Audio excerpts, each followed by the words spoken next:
Thank you. I am Mayor Adams, and I'm joined with the senior leadership of the New York City Police Department, the Commissioner, the First Deputy Commissioner, Chief of Patrol, Chief of Department, and Deputy Mayor Banks. In 2022, January 20th, we stood in Harlem Hospital where we lost two officers, Officer Mora and Officer Rivera.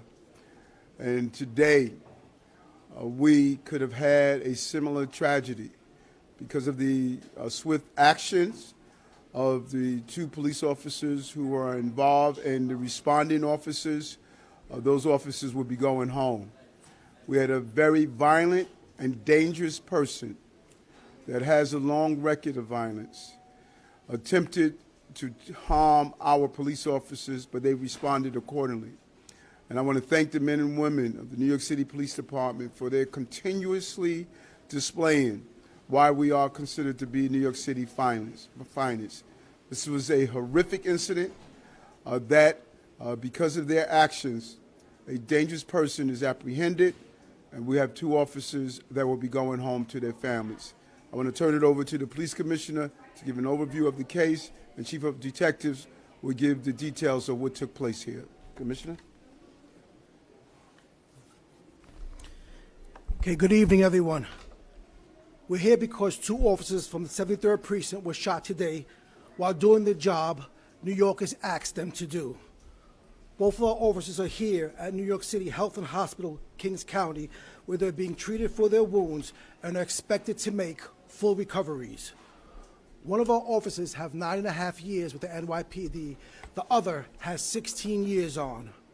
I want to thank the doctors, the nurses, the staff here for the excellent care they always provide us. And I want to remind everyone that this was one of those so-called routine jobs for patrol officers, which is to say there are never routine patrol jobs for our NYPD officers.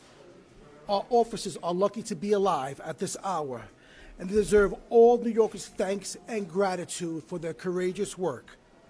And all this on the same day that we buried the longest-serving NYPD Chief of Department, the legendary Joseph Esposito.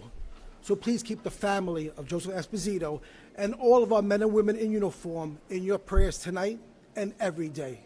Thank you. I will now turn over to our Chief of Detectives, Joe Kenny. Thank you, Commissioner.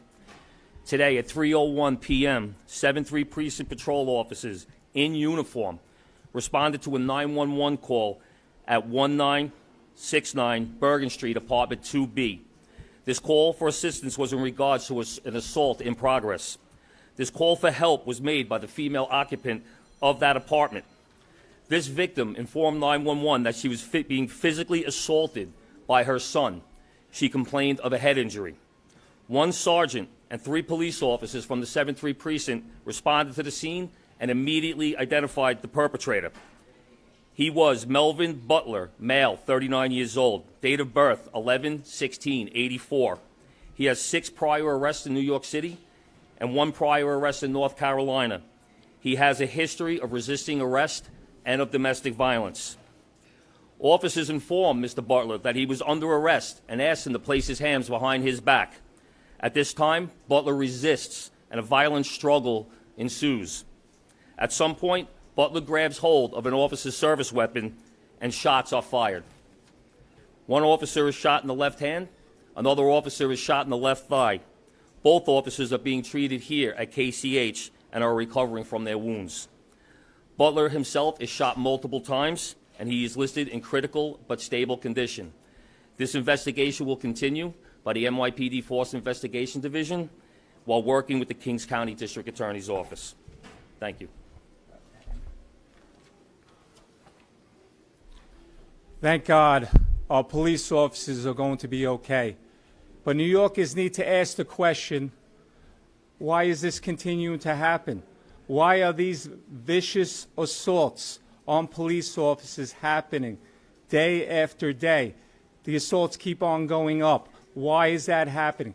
Why does an individual, a repeat offender who's been arrested time and time again, feel like he can resist arrest? He can attack New York City police officers. He can shoot 2 New York City police officers.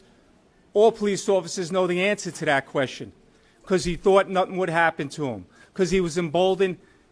He thought nothing would happen to him. Our system is broken at every step of the way. Our criminal justice system is broken, and it needs to change. We need all New Yorkers to stand with us. We're going to follow this case and make sure that this individual who shot 2 New York City police officers stays behind bars, because we know cases like this before, the individual gets back out on the streets. So New Yorkers, it's not just about our police officers, it's about the safety of all New Yorkers, and we need your help. We need you to stand with our police officers. We need you more than ever. I will take a couple of questions for the Chief of Detectives. Chief, can you give a little more detail about the struggle? Was Butler able to fully take the gun away from the officer and then fired it? Or did it kind of go off while 2 people are struggling for weapons? We're still, with the Force Investigation Division is still monitoring the body-worn camera. They're looking at every angle. They're going through that. From what I viewed, it's immediately as they're struggling, they're going to the ground, and then you hear an officer state, "He has my gun," and then shots are fired. Moses, could you talk a little bit more about the history of violence there, the domestic situation? His last 2 arrests back in February of 23 were domestic violence, where he violated an order of protection, and he had another incident in January, an assault 3, also domestic violence related.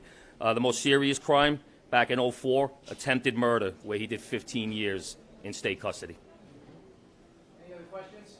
Were they all against his mother, all of the domestic violence assaults? We're looking through that as we speak. I'm just curious if there's a mental health issue.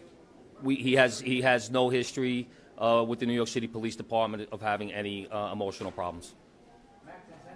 Yeah, Kyle Mixon, Daily. Were both officers, were all parties shot by the same firearm? We're working through that. Crime scene is there right now. They're processing. And like I said, Force Investigation will do their investigation to come up with the results of the ballistics. And is there any indication at this point of friendly fire? Or? Obviously, that's something that we're going to be looking at, but as of right now, it's too early in the investigation to determine that. Right. Any other questions? Charges yet? No charges as of yet.